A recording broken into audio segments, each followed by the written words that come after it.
Good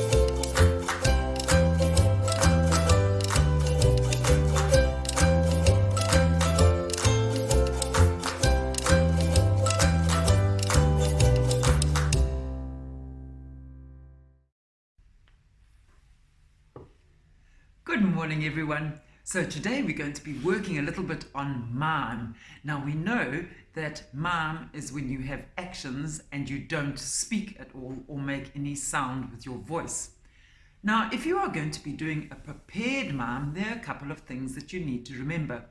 The first thing, you need to think of a good story to tell. You need something that's going to actually happen in the mime, and try and do something that you can relate to. So for example, you can't really act out very well an astronaut on the moon because you've never been to the moon. Rather do something like making a cup of coffee for mom for the first time. Okay, so choose your storyline, and then you're going to think of a very good title. So make your title interesting as well. So it's not going to be just like making a peanut butter sandwich. It should be rather the difficulty in making a peanut butter sandwich. It just makes it a little bit more interesting. Okay, so once you've got your title, you would be standing up in front of the audience and introducing yourself and giving the title. After you've said your title, you're not going to say another word. So now we're going to go on to a couple of things that we need to remember. The first thing, you need to move slowly and deliberately.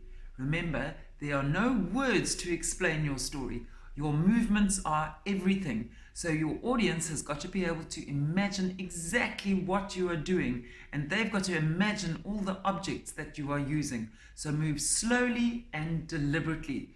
Make sure that your pace is slow enough for the audience to understand what is going on. As always, you need to have eye contact with your audience, otherwise they're going to become bored. However, mime is a little bit more tricky because you also need to have eye contact with the objects that you are using. So it's no good that you're going to pour yourself a cup of coffee like this, looking at the audience. Otherwise it isn't believable. You'd be pouring that coffee all over your lap. So you'd look at the audience, look excited that you're going to be pouring your cup of coffee, and then pick up your mug and look and concentrate on looking at the objects that you are working with.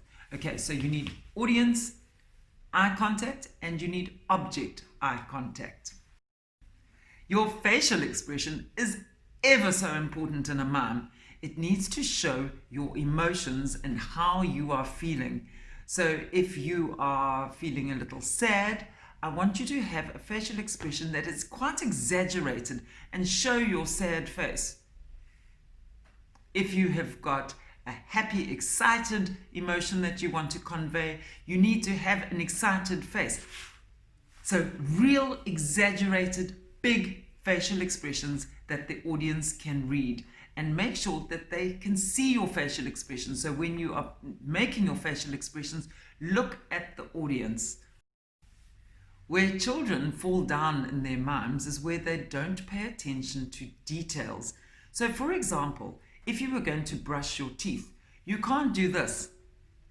Because number one, you don't brush your teeth using your finger. You need to use a toothbrush.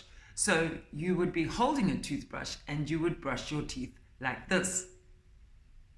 But remember, you've got to pick up that toothbrush first. What children often do is they just have their toothbrush miraculously in their hand, and once they finish brushing their teeth, they drop it out of their hand. So you've got to remember all the small details.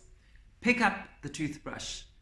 Then you're going to brush your teeth. So if you are going to be opening a toothpaste tube, you need to remember to open the lid. Often children forget those small little details. So that's the first thing. Remember all the small little details about your objects. Then you've got to remember the size of your objects can't really change.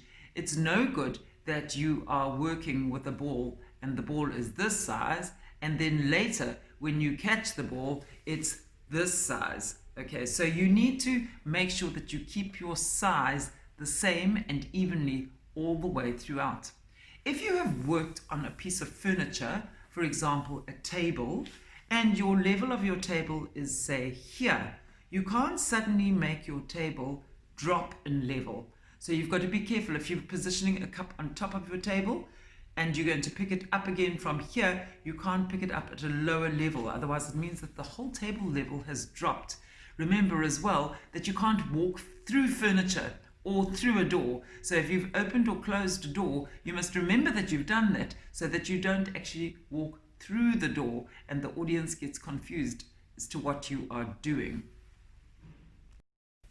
So as I said, your prepared mime is a bit like telling a little mini story. So with any kind of story, you need your beginning, your middle, and your end. And your end is really important in a mime. So perhaps at the end, you should end with an emotion and then freeze. And then your audience will know that your mime is over. So for example, you've got some spilt milk and you could end like this. And then hold it for a couple of seconds, and then once you have finished, stand up nice and tall and straight and say, "Thank you for watching my mime." And that would be the end of your mime. So remember, you would have an introduction, and that would be where you actually speak and you give your title. You then begin your mime, you go through your mini story, and then at the end, freeze in some kind of definite position, stand up, and then thank your audience for watching you. Now, our kind of prepared mime does not work with music, but mime artists often do put music into their mime to give a little bit more atmosphere. I'm now going to be setting you a couple of mimes for you to try right now. Every time I set a mime, you are going to pause the video and then do your mime. So, the first mime that you are going to be doing, making an icky, sticky, peanut butter and syrup sandwich. The second mime that you are going to try is attempting to wash my naughty new puppy. The third mime task that we're going to do, we are going to base on one of the old fairy tales, and you are going to be miming Little Miss Muffet and her encounter with the scary spider.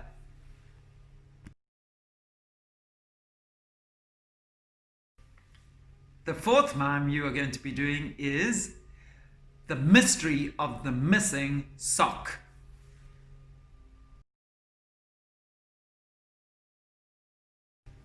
The next one is trying to wrap a giant teddy bear for your cousin's birthday present.